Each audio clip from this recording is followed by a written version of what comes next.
Hi guys, welcome back to my channel. ये जो आप लोग देख रहे हैं ये कोरियन डिपार्टमेंट के स्टूडेंट हैं। चलिए मैं इन लोगों से इंट्रोड्यूस करवाता हूँ। What's your name? I am Aryan. I am from Patna, Bihar. I am in first year of BA Korean. Hi, I am Vibhu. I am from Kanpur and I am first year Korean. My name is Ayush. I am from Dhanbad, Jharkhand. I am also in first year. Okay. आप लोग की department कैसा है? Korean का यहाँ पे third year हुआ है शायद। So it's a nice department and we are taught things that are required for our future endeavors, as in we have to give our topic exams. That is the Korean proficiency test, and so our syllabus is very well according to that, and all the teachers here are very helpful. And when it comes to course materials, we have course materials that are taken from prestigious universities from South Korea, like the Sejong and the Yonsei universities, which are famous for their Korean language department. Okay. Ayush, कितने teachers हैं Korean department में? अभी currently हमारे 4 teachers हैं 4 teachers हैं। और एक उसमें नेटिव टीचर है, एक हमारी मैम है जो कोरिया से ही है। और वो हालांकि पढ़ाएंगे सेकंड ईयर से, अभी हमें नहीं पढ़ा रही हैं। वो आपका जो मेन स्क्रिप्ट होता है एक कोरियन में, जो नेटिव कोरियन स्क्रिप्ट होता है, हांजा होता है, जो चाइनीज़ से ये होता है, तो वो पढ़ाएंगे हमें सेकंड ईयर में। हाँ, कैरेक्टर होता है। हाँ, तो वो सेकंड ईयर में स्टार्ट होगा, तो वो हमें पढ़ाएंगे सेकंड ईयर से। अभी हमें इंडियन टीचर से पढ़ा रहे हैं। अच्छा। तो ऐसा क्या है, जैसे कि फर्स्ट ईयर में कितने क्लासेस होते थे? फर्स्ट सेमेस्टर में कितने क्लासेस होते थे Like कोरियन का? कोरियन का हमारे दो टीचर्स का रहता था, 2 क्लास ईच। ऑल्टरनेट डेज पे कभी एक टीचर का भी रहता था। बेसिकली 3 हॉलीडे, अच्छा। Friday Saturday Sunday.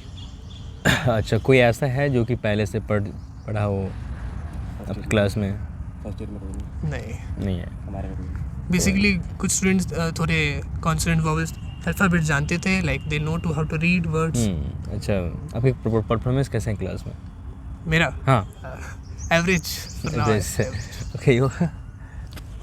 I mean, ठीक मोर है. देन एवरेज अच्छा है, बट सही है। We are satisfied. नहीं, कुछ ऐसा टफ लग रहा हो, कुछ इजी लग रहा हो जो कि ऐसा बच्चे कुछ नहीं देखो, मेरा पूछने का ये है ना, रीज़न है कि क्योंकि सामने में बच्चे जो होते हैं उन्हें भी लगता है डर कि मैं वहाँ जाऊँगा तो मुझे टफ लगेगा तो मैं क्या करूँगा, वो पूछ रहा हूँ। Oh, right. So the toughest thing I found was remembering vocabulary. And वो किसी भी especially language में आपको होगा, हाँ, वो किसी भी वो language होता में ही है। तो उसके लिए the best thing that anyone can do is make sentences, read books. And I'm not saying कि go out to the library and बस कोरियन में बुक पढ़ना चालू कर दो as soon as you learn the consonant and vowels. That is not going to help. Start small.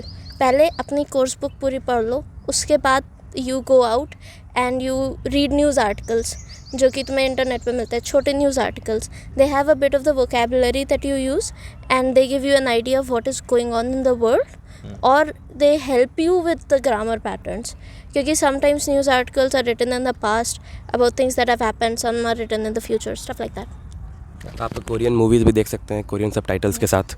आपको starting में समझने में आसानी होगी। कोरियन ड्रामाज जो बहुत फेमस है, तो वो सब आप देख सकते हैं स्टार्टिंग में। यहाँ पे मुश्किल नहीं है लैंग्वेज प्रोफेसर क्लास में दिखाते हैं क्या? हाँ, कभी कभी दे ऑर्गेनाइज, कभी कभी।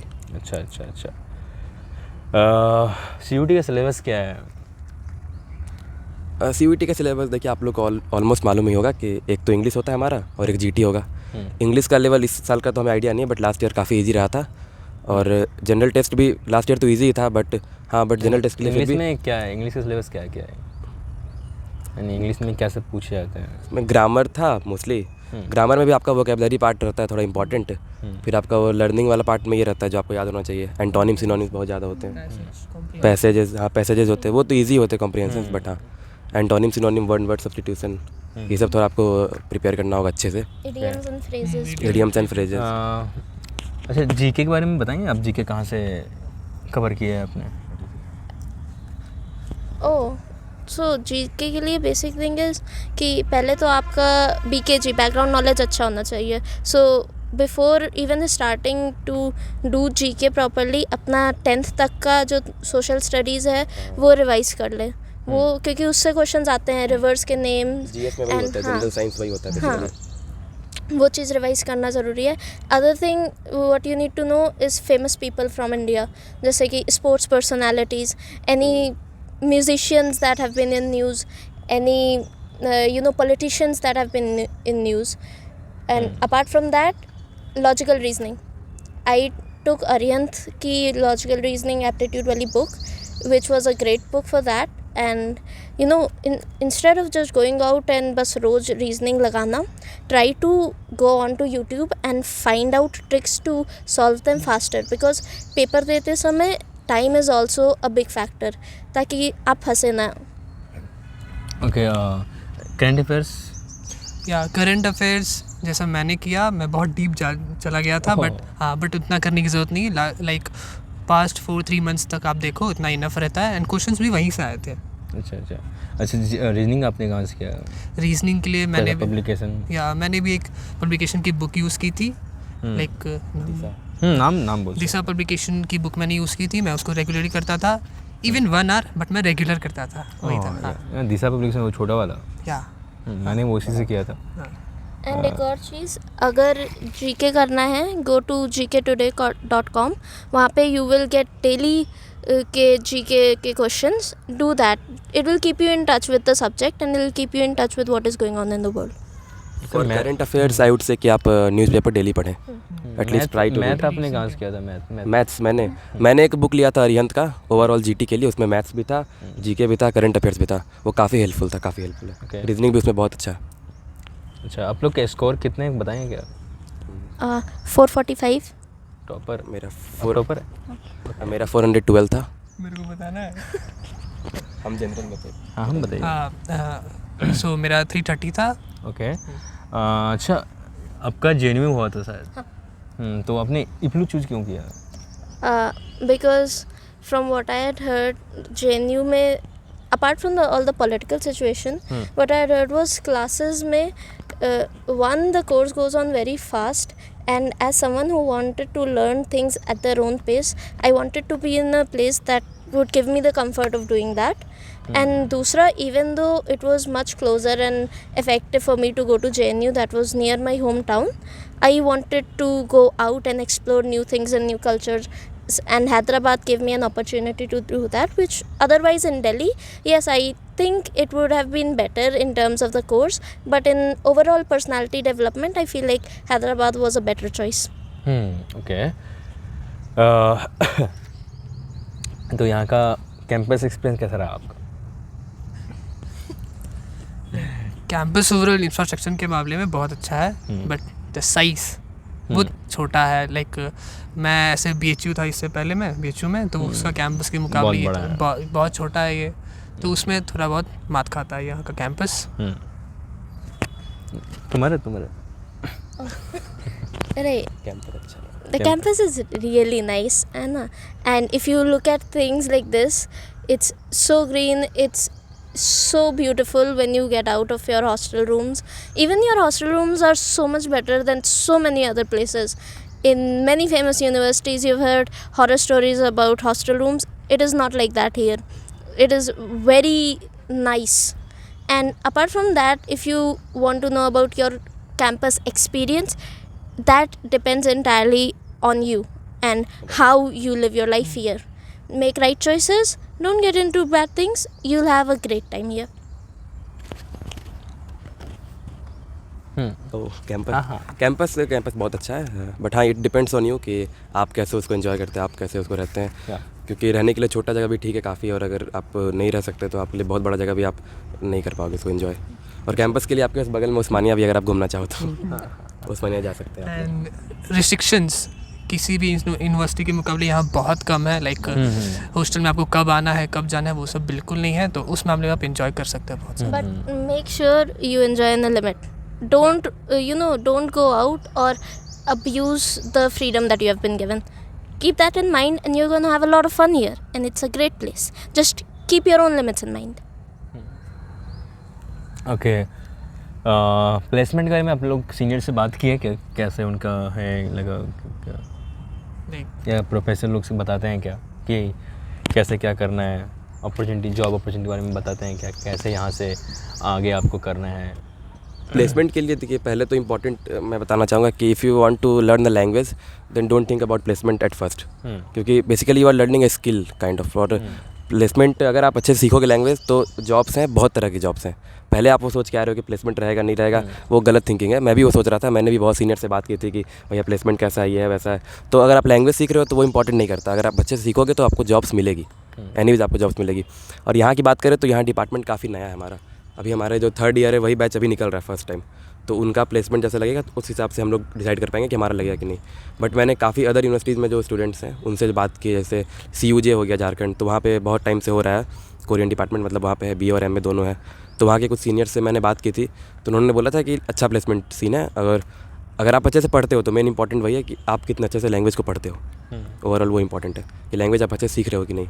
प्लेसमेंट अगर आप BA कर रहे हो जरूरी नहीं, आप COP भी करके अच्छे से प्लेसमेंट ले सकते हो, आपको लैंग्वेज आना चाहिए बेसिकली, दैट्स इंपॉर्टेंट।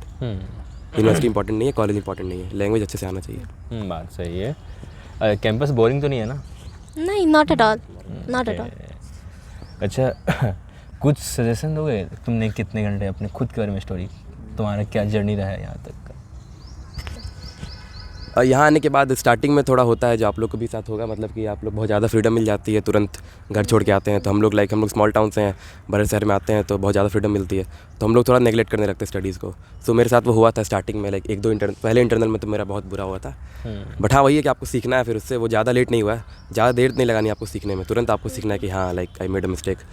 उसके बाद उतना कुछ टफ नहीं है, मतलब अगर आप सीख गए हो तो फिर आप थोड़ा सा कवर करोगे, फिर आप you can come back to your pace, तो उतना कुछ टफ नहीं होता है, दैट्स इट। ओके तो अपने कितने घंटे पढ़ा था यहाँ आने के लिए? आने के लिए CUET में इट डिपेंड्स। स्टार्टिंग में बहुत पढ़ रहा था मैं, फिर लास्ट में जाके थोड़ा मैंने कम कर दिया था, थोड़ा ज़्यादा रेस्ट लेने लगा था मैं। और मेरा क्योंकि बोर्ड्स भी था, क्योंकि मैं इस साल बोर्ड्स भी दिया था मैंने, तो जून में मेरा बोर्ड्स ही हुआ था और फिर जुलाई में CUET हो गया था, तो इसलिए मैं पहले से ही पढ़ता आ रहा था। अच्छा मैंने स्टार्ट कर दी थी ऑलमोस्ट लास्ट ईयर ही, दिसंबर-नवंबर स्टार्ट कर दी थी मैंने पढ़ने के लिए। तो मैं आधा टाइम बोर्ड्स को देता था और आधा CUET के लिए करता था।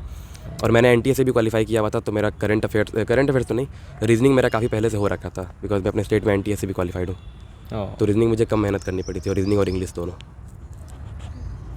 राइट, यहाँ आने के लिए the thing was I took a drop year for NEET and then उसके बाद I decided to do CUET। Last के 1 month I studied at least 6 hours a day and that was what I did, but that was just 1 month. 1 month mein I covered a lot of things, because you know when these kind of papers, the current affairs, the questions are going to be very recent, and then my paper fell on the second half of CUET, and due to technical delays and all that, it got delayed to by the end of August. So I got that 1 month in my head converted to almost 1.5-2 months of time that I got to prepare. I had my other core subjects, that was psychology and anthropology and Sanskrit to prepare for. That took up more of my time than preparing for GS and English, which is required for this university. As someone who has done English Olympiads and all that and have a bit of command on English, that was not a problem. GS was the basic thing, and I just maintained my continuity in doing that. As for after coming here, as I said, you will learn, you will be given a lot of freedom and you will fall down, and you will have to learn to get up as fast as you can.